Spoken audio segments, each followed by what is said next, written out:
আসে আলা হযরতকে উস্তাদ তিনাকে শিক্ষা বিদ্যা হাসিল করার জন্য একটা মুক্তব নিলেন। আর তিনার উস্তাদ তিনাকে বললেন যে বাবা তুমি পড়ো।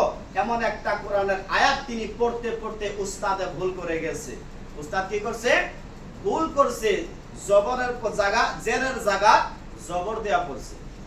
জেরের জায়গা কি করছে? জবর দেয়া পড়ছে। আলা হযরত করে কি ওই জবরের জায়গা জের দেয়া পড়ে। আবার উস্তাদে বলে বাবা ভুল, তুমি জবর দেয়া পড়ো জের দেয়া পড়ো কে? আবার যখন আলা হযরত ওই আয়াতটা পড়ে আবার জবরের জায়গা জের দেয়া পড়ে। একে একে তিনবার যখন পড়লেন তখন আলা হযরতের দাদা কেরা আলা হযরতের দাদা রাদিয়াল্লাহু তাআলা আনহু তিনি করলেন কি তখন কালামে পাক খুলে দেখে ওই আয়াতটা যে আয়াতটা আমার আলা হযরত জবরের জায়গা জের দেয়া পড়ছে আর উস্তাদে জেরের জায়গা জবর দিয়ে পড়াইতে আছে। দেখে হুবাহু জের জবরের জায়গা জের লেখা আছে। কোন সুবহানাল্লাহ। প্রিয় মুসলমান তখন কিছুক্ষণ পরে ওই উস্তাদে আলা হযরতকে বলল যে হে বাবা আমি তোমাকে একবার না দুইবার না তিনবার পড়াইলাম। আলা হযরতের দাদা বলে যে আহমদ রাজা তোমার উস্তাদ তোমাকে যেভাবে শেখায় তুমি সেইভাবে কেন পড়ো না? তোমাকে উস্তাদ যদি তোমাকে জবর দিয়ে পড়াইছে তুমি জবর দেয়া পড়ো। আমার আলা হযরত ইমাম আহমদ রাজা ফাজলে বেরেলভী রাদিয়াল্লাহু তাআলা আনহু বলে যে দাদা জান আমার হুজুর যখন আমাকে বলছে জবর দেয়া পড়ার জন্য আমি চেষ্টা করি জবর পড়ার জন্য কিন্তু অটোমেটিক আমার মুখ থেকে জের বাহির হয়ে যায়। কোন সুবহানাল্লাহ। প্রিয় মুসলমান একবার না দুইবার না যখন আমার উস্তাদ আমাকে তিনবার চেষ্টা করাইছে আমি তিনবার চেষ্টা করেছি যে আমার হুজুরের কথা মোতাবেক আমি জেরের জায়গা জবর দেয়া পড়ব কিন্তু আমার আলা হযরতের মুখে আমি আহমদ রাজার মুখে যখন জবর আসে না জবরের জায়গাতে জের আসে আমি পড়তে চাই জবর কিন্তু অটোমেটিক আমার ভিতরে আওয়াজটা জেরের এসে যায়। কোন সুবহানাল্লাহ। প্রিয় মুসলমান তিনার উস্তাদে বলছে যে ইমাম আহমদ রাজা ও আহমদ রাজা তুমি কি মানুষ না জিন্নাতের ভিতর থেকে? তুমি কি মানুষ না জিন্নাতের ভিতর থেকে? যে কোরআন তুমি এখনো পড়ো নাই যে আয়াত তুমি এখনো মুখস্থ করো নাই সেই আয়াতের ভিতরে জবরের জায়গায় জের আছে তুমি কেমন করে জানো? তো আলা হযরত কারে কয়?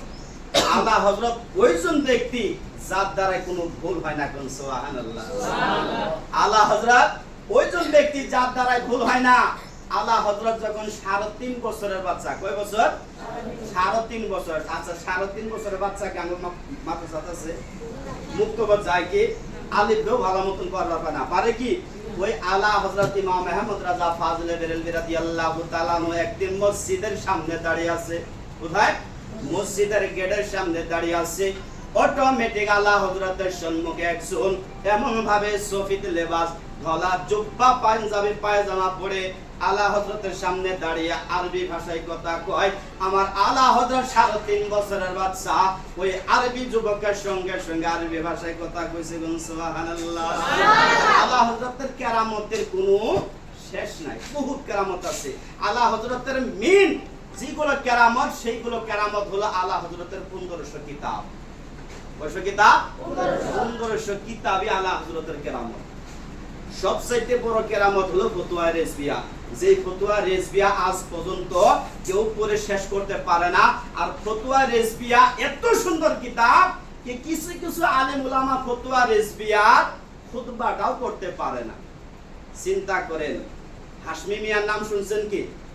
হাশমি মিয়া ওয়াজ নসিহত করে হাশমি মিয়া বলেছে এই জামানার যদি কারো কাছে কোন আলিমের কাছে যদি আলা হযরত ইমাম আহমদ রাজা ফাজলে বেরেলভী রাদিয়াল্লাহু তাআলা আনহুর লেখা যদি কানজুল ঈমান না থাকে তে হাশমি মিয়া বলে যে এই জামানার সে আলিমই না, সে আলিমই না। কারণ যদি আল্লাহ তাবারক তাআলা কুরআনকে যদি উর্দু ভাষায় নাজিল করত যেমন ভাবে আলা হযরত ইমাম আহমদ রাজা কানজুল ঈমানে আর ওই কানজুল ঈমান যেভাবে